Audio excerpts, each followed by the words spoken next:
I'm actually recovering from fighting the flu. It was not a very easy day for me. We have been very busy learning and teaching and doing all the things that we all do on a regular day.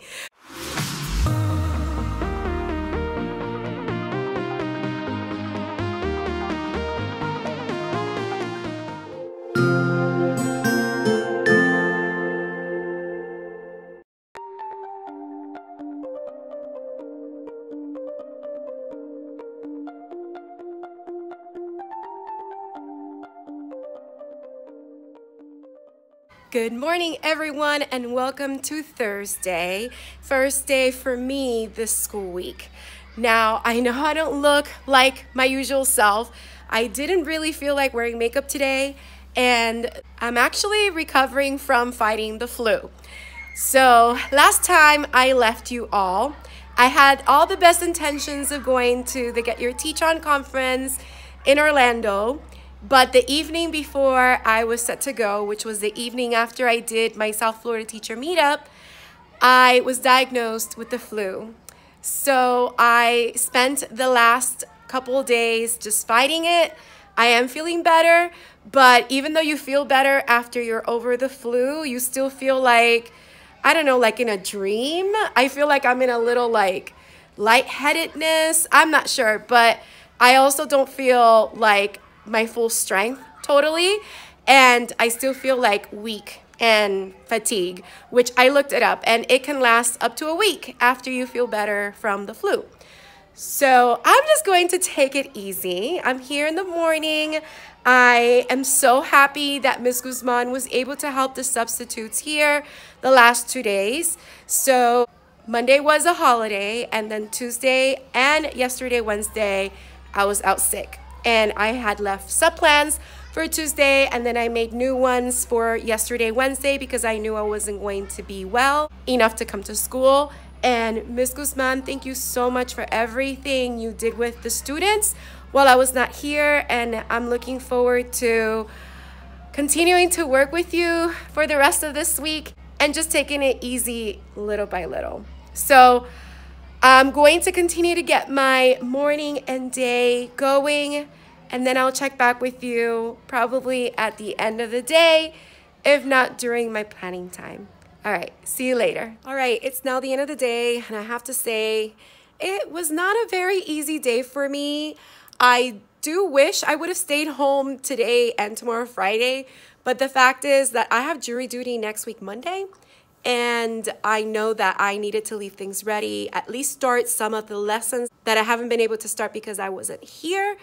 And then I had to make sure that I leave sub plans and things like that. So that's why I decided to come in today, and I'm coming in tomorrow. But it was tough because I'm not feeling 100%. And I feel like, again, like I'm in a haze, like I'm in a dream, and I'm super weak. Going up the stairs was difficult. And just dealing with overall student behaviors after lunch, after specials, that was a challenge as well. It's taken a toll on me for sure, but I'm going to, like I always do, try to focus on the positives and just move on from there. And I'm going to just try my best, do what I can. I'm getting ready to go home now so that I can rest up, because I really do need to rest. I'm not 100% recovered. And yeah, just little by little, my friends, little by little, because sometimes things don't work out the way you expect them, but you just got to keep on going. All right, so I wasn't able to film much today about what we did. In the morning, it was my opportunity to teach. I introduced a new Wonders unit, which dealt with poetry, the narrative poem, and it was really great. We were able to read one of the 2 poems from our shared read, and we were able to watch the weekly opener. I did the listening comprehension. We went over vocabulary, and then we read that one poem that we dissected. We even went into the figurative language that the poet uses and why they chose that type of figurative language in order to convey their message. So it was a really good lesson. Tomorrow we'll read the second one, and we'll start reading the main selection as well. For math, we didn't get to do our lesson in math because we had to deal with different things that happened during specials. That took time. We had to have a class meeting, and then the students just needed some time to reflect on what happened. So that didn't happen. And then Ms. Guzman was able to do her amazing Flocabulary social studies lesson on an important Black history historical figure, and the one that we chose for today was Dr. Martin Luther King Jr. That then prompted her to Flocabulary's current Black history rap contest that they're doing. They had to choose an important person in Black history that Flocabulary has not featured yet in their historical figures video, and they needed to start coming up with information about that person, why they were important, what kind of impact they made, so that they can write a rap of at least 16 lines in the Flocabulary Lyric Lab. So I'm going to show you that right now so that you can see what it is, and the students will continue working that tomorrow. So that is an assignment that they're working on in class. The deadline is next week for the assignment and for the contest. So let me show you that now. So in Flocabulary, when you go to the social studies section, you can go to historical figures, and the information for the Black history rap contest is right there in the beginning. All of the contest rules are connected to the teacher resources in the handouts, which you can print out, and it goes over all the contest rules along with the paper that the students need to have an adult help them fill out so that they can be submitted into the contest if they would like. And it includes a rubric as well as to how Flocabulary will assess who meets the contest requirements and who the winner is. Now in the same video, there's a lyric lab, and this is where the students can write their lyric about their chosen Black historical figure. And basically that is what the students are working on. I'm really excited to see what are some of these raps that they come up with and what they learned from important people in Black history that they might not know of. Now, since we're working with poetry, I am going to get the poetry portfolios ready for the students. I didn't have an opportunity to do that today, so I'll try my best to do it tomorrow so that they can have it already ready to go. And this is a poetry portfolio that I came up with. I haven't put it on TPT yet, but I'm thinking of doing it. So let me just give you a couple of glimpses of what is in this little poetry portfolio. I printed out as a little booklet, so even though right now it looks like a full sheet, which you can use as a full sheet, I do print it on Adobe PDF as a booklet. So let me show you that now. This is the poetry portfolio that I made, and basically in here they have a page that they write a dedication to. And after they write their dedication page, there's a blank page. Actually, I need to move this blank page to before the dedication page, so it's right behind the poetry portfolio. I'm gonna figure that out. I will let you know. But anyway, they then are introduced to one type of poem. This one, they start off with a biography poem, a bio poem, or in this case, an autobio poem, which they're gonna write about themselves, and then they have a blank page next to that so that they can write it there. Then they'll go into couplets, and then they'll write a couplet of their own with a little image that goes with the couplet that they're writing about the topic. And all the poems that are in this portfolio are written by me to show the students some examples of how to use that type of poetry. And then we have a limerick, clear hue, etc. So that is what is in their poetry portfolio that the students will be working on from now on until we are done learning about all the different types of poem. My goal is to have the students work on one type of poem a week, and we'll see how that goes. Maybe it'll lead us all the way into April, which is Poetry Month. And by then they will have their poetry portfolios already filled up and ready to go. And we could probably have a poetry celebration with a poetry slam as well later on that month in April. So lots of things to look forward to. All right, so that's all I wanted to share with you today. And now I'm going to take you on to Friday.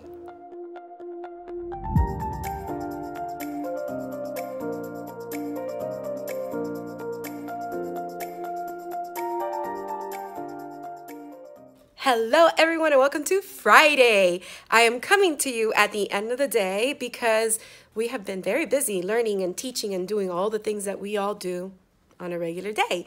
But I wanted to go ahead and show you a clip of an activity that the students did today with Ms. Guzman.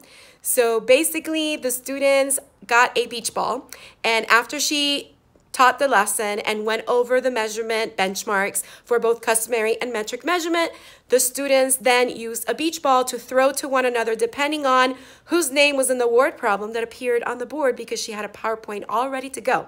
She basically took the problems that were in the textbook and gave it her own little spin and added the student's name on it. So if the student had their name in the problem, they got the beach ball thrown to them, and then they had to answer the question. And then the next question, whoever had their name in that problem, they would then throw the beach ball to the next person. So that was definitely high engaging. The students were going over it.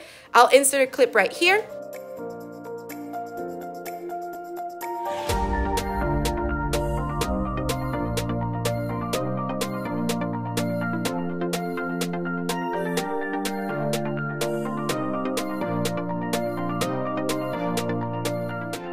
And that was the great activity with the beach ball that she came up with herself. So creative, amazing. And right now we're going to sit down and reflect on the week. For her, it was a full 4-day week because Monday was a holiday. For me, I was only here for 2 days. So I wonder how she's going to reflect on those days when I wasn't here. We're going to find out right now. Let's do this. Hello. Hi. It's time for reflection time with Miss Guzman. So tell us, how did this week go? President's Day week. Well, I missed you because she wasn't here for the first 2 days, which was Tuesday and Wednesday of the week. So I was lonely. Yo, she was lonely. Yeah, you were lonely. I was. But was it difficult without me here? No. Okay, not good. too much. No. I was with the sub because I can't be with the students alone. That's very important. Very important. So, but the subs, they understood, so they let me take over, and they were very helpful. They were like, oh no, it's good for you to practice, so do it. So I was like, okay. And it was my first encounters with the students without Miss Sanchez. So they did a really good job though. Like, they mostly followed the rules, because I know back in my days when there was a substitute, it usually didn't go so well. It was a free day. Yeah. But they respected, they did, and they were able to do what we asked for the most part. So I was really appreciative that they were behaving that way. And I do want to say that we actually worked together in coming up with the sub-plans for both days, for Tuesday and Wednesday. So I think that's very important. If you're a student teacher and your coordinating teacher's not going to be there, definitely work together with them to come up with, the activities for the day that they will be out. I learned how to, with her, I was learning how to plan, which is important. It's a lot. It's a lot. Sometimes it's more than when you're actually here. And that's what I was trying to explain to her last week when I was making the sub-plans for Tuesday. Yeah. Is like, we sometimes don't even want to miss school because making sub-plans takes a lot more time than just being here and teaching and having a go at your day. So yeah, but I was able to practice with them. I don't know, just the classroom management as a whole, because it does make a difference when the real teacher is absent, because they think that they can do whatever they want. So I practiced more like classroom management skills. That's great. And you got to read those Scholastic news. Yeah, we went over the Scholastic news, and they were able to answer comprehension questions at the end. They learned more about the Christopher Columbus and Little Rock. The Little Rock 9. And you had the social studies, kind of like newspaper, Florida Studies Weekly. Yeah. And the math. Oh, they took their math test, which I think they all did. I gave them a little pep talk before they took it. Oh, good. And I was like, you're all going to do great, because the way you think is the way that it's going to influence you and how you do. So be positive. And they were. For sure. So any glowing moments of this week? The beach ball activities. The beach ball activity she did today. Yeah.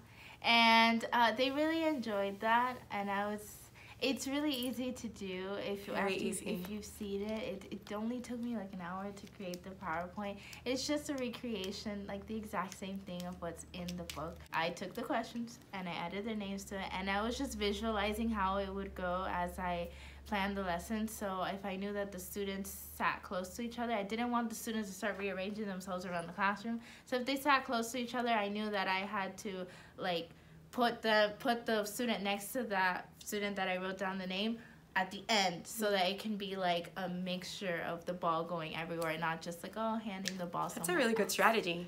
Yeah. Wow, that took a lot of planning and visualizing and thinking. I like that. Yeah. So I wanted to do that to the point where it was just having the students stand behind their desk, and I already knew that they would eventually throw the ball to each other, not just hand it next to the person. So Yeah, it was a great way for the students to practice those skills from the lesson, and they wanted it to keep going.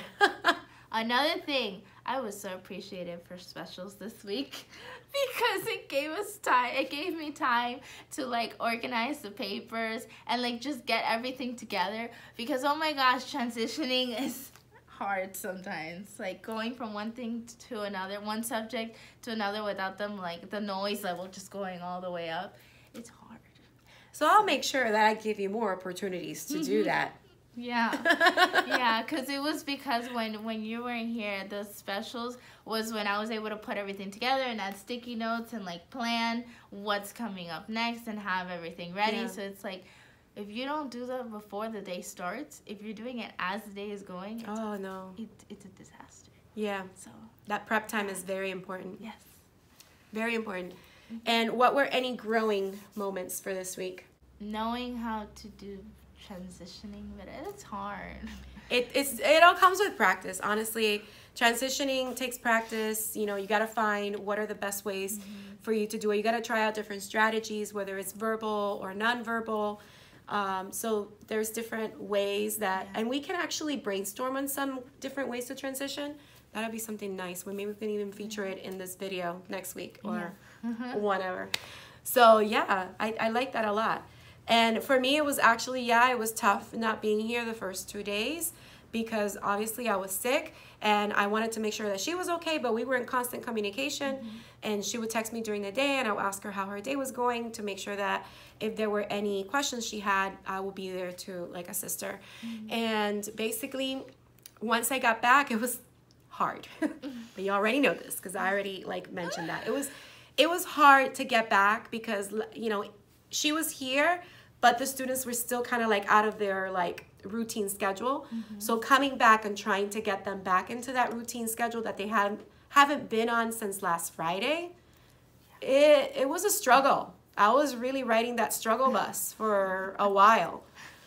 Oh my goodness, because I introduced that new poetry unit, and we were even doing that today. They got their poetry portfolios today, which I'll show you more in a moment. Oh, those are awesome. Yeah, and at first they were like, what's that? What's that? And they were like, oh no, this is fun. So And when you mentioned haikus, they were just like, yes. yeah, haikus. Haikus are a hit, I guess, in this class. They're popular. And in March, we'll do a haiku close to Pi Day, because Pi Day, I believe, this year falls on a Saturday, so we'll do it the Friday before or whatever it's supposed to be. So that's basically, yeah, our week. Very interesting week. And next week might be interesting too, because I have jury duty on Monday. Yeah. So I am actually, after this video, I'm going to sit down and plan the sub-plans for next week. We already talked about what was gonna, tripping over my words. What is going to go into those sub-plans. So yeah, those will be ready to go. And hopefully I can get back to school on Tuesday. Wishful thinking. So we'll see how that goes. And if I don't, then we'll be in contact again, trying to figure out what to do for any days that I will not be here next week. Practice with sub-planning. Which is important, because I don't remember ever having anyone show me or go through the process of doing sub-plans when I was doing student teaching. So I'm glad you get to see it live and how it all comes together. But yeah, overall, I mean, it was a good week. The students learned, they did engaging activities and lessons, and that's where it is. Yeah. We did a good job. And now we're gonna do another good job next week. This is week 7 of you being with us. I know. I think time is flying. Next week is the last week of February, and then next week Friday is March 1st. It's insane when you think about that and how quickly the days are coming along. So we're gonna be here. Actually, I'm sitting here thinking, wait, March 14. It's not a Saturday because March usually has the same days as February. So I think March 14 is a Thursday. It's a Thursday. Just like Valentine's Day. All right, good. And that day I am planning on maybe bringing some pies. That's cute. Even if it's little pies. That's cute. And having them find the circumference of the circle. Oh, wow. For Pie Day. That's fun. And then eat the pie. We're going to write pie. Oh, we're going to eat pie. We're going to smell pie. And that's coming up in like 3 weeks. Oh, boy. Yeah. Wow. And then we have one more week and then it's spring break. So time is flying. This time of year, to me, I was talking to her about it. It flies faster than the first half of the school year. And if you're a teacher and you agree, leave a comment down below. Anyway, so that's all that we have for today, unless you have any tips or any takeaways or anything else. I can't think of any. But, you know, as we come up with tips and stuff, you know, we'll share them. We have been sharing tips here and there throughout the weeks, but sub-plans are important. Sub-plans are important. And I don't know about your district, but in my district, they require us to have 3 days of emergency sub-plans already in place. I try not to use those, even if I'm not going to be here. I try to just type up something at home and then email it to someone in my team that can just print them out and hand it to her or to the sub. Because if I can type them out, I rather leave the emergency sub-plans by themselves alone. But this week I tried using exit slips. Oh, yes. Yeah. Okay, let me bring one so I can like show you a close-up. So these are the little I can't say that right, exit tickets. And she found this as a free resource on TPT. Yeah. So we'll link it down below if you're interested. But this was a little thing that she started doing this week. And it's a great idea. Yeah, because another teacher told me to try and use it one day because it's very beneficial when you're trying to do small groups or trying to see the misconceptions that some students have. So what you do is that since these have feelings on the bottom of how you felt of your understanding, what you do is that you have to tell them to be honest, but you know, you'd expect that. Is that if they put, like, for example, one of these and they put what they learned or what probably they were struggling with, I mean, the option there is what you learned, but they can also, you know, put whatever worries them if they're sad face. Yeah. You can review them and then staple their work, this ticket to their work, or just put it with their work, and then in small groups, you put all those students that are struggling or didn't feel so good about that lesson together, and you start asking them why, and maybe you might group the ones who wrote about the same reason, and it's very good. Yeah, it's a really great tip for very visual way of and it's an informal assessment of how the lesson went, and like she said, it helps with differentiation. So that's and it took them like 2 minutes to fill it out. It's really very simple. Quickly, simple, quick. So if you use exit tickets, share down below how you use them, because I would love to see how other people incorporate them. But I thought that this was a really nice little thing that she started doing this week. Thank you. Yay. See, we have a tip. We shared one. Yay. Yeah. All right, so I guess we're going to leave you for now. But we will definitely be back next week for another session of Reflection Time with Miss Guzman. All right, see you soon. Bye. All right, so I wanted to share with you the poetry portfolios that I kind of mentioned earlier. And then I'm going to show you something that I bought brand new from Amazon and that I used for the first time on my focus board. And I really loved it, so I wanted to share it with you. But basically this morning in Reading and Language Arts, we continued reading poems in Unit 4, Week 5 of Wonders, and discussing themes along with how the author or the poet of the poem portrays an achievement from the main character, because we're looking at narrative poems. So I introduced the students to their poetry portfolio and they absolutely loved it. So let me show you how they look. Here's an example of all the different colors that I made available for my students. I had a rainbow of colors and I just randomly gave each student a different one. But basically, this is how our poetry portfolios look, and it's a little booklet. And on the inside, there is, let me open it up for you, a dedication. So they can dedicate it to whoever they want. And then the poems are all in here. So the bio poem is here with an example, all written by me. And then there's a page for the students to write theirs. And then we have the couplet and so forth. So this is their little poetry portfolio book.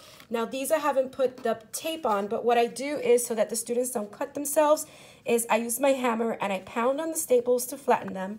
And then what I do is I put a little piece of black duct tape to cover the staples so that it is safe for the students to carry their books around without fear of getting cut by the loose staples. So I have to do it on these, but for the most part, all the students got theirs today, and theirs already had the little duct tape on top of the staples. So that is what I did for my portrait portfolio, and I'm really happy with how they came out.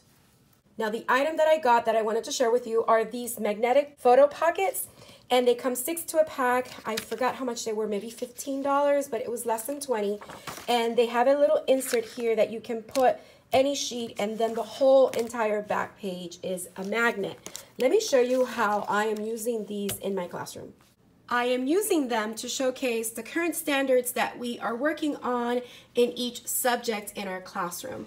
So as you can see, I just put the sheet on the board itself because it's magnetic, and then I just inserted the standard, and I can change them out as we continue teaching different standards in all the subjects. So this is our focus board that has our essential questions for each subject along with our homework focus. So that is how I'm using my magnet sheets, and I absolutely love them. So if you're interested, I'll definitely link this product in the description box below. It comes from Amazon. All right, so I just finished putting all my set plans together and leaving it all on top of my desk. I shared with you my set plan template before in last week's vlog. If you haven't caught it, you can just catch it and see it there. But eventually I will make my set template available in my TPT store at some point when I have time. But that's basically all there is to it for today. At the end of the day, the students went over math lesson with Ms. Guzman. We really didn't have time for social studies since today, Friday, they do have indoor recess. They got to do that, and that was our Friday.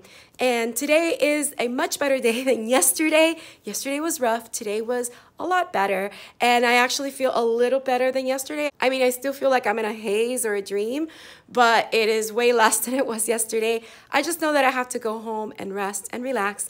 So that is it. So next week, Monday, I should be going to jury duty and see how that goes, and then we'll carry it on from there. So you'll see me at some point next week, hopefully, if I don't get picked for a case, but we'll see. All right, so I hope you enjoyed coming along with me on this 2-day vlog. If you did, don't forget to hit the like button, leave a comment down below, let me know what you thought or any questions you may have. Also, if you haven't subscribed, please consider subscribing and hitting the bell for notifications so you don't miss any future videos. I hope you have a beautiful, magical day, and don't forget to smile. Hello dreamers, wishers, and magical thinkers. Thank you so much for making it to the very end of this video and for showing your support. If you'd like to subscribe, you can do so by clicking on my picture down here. You can also check out my latest videos here and here. Don't forget to believe in the magic that's inside you, because you are capable of great things. See you next time.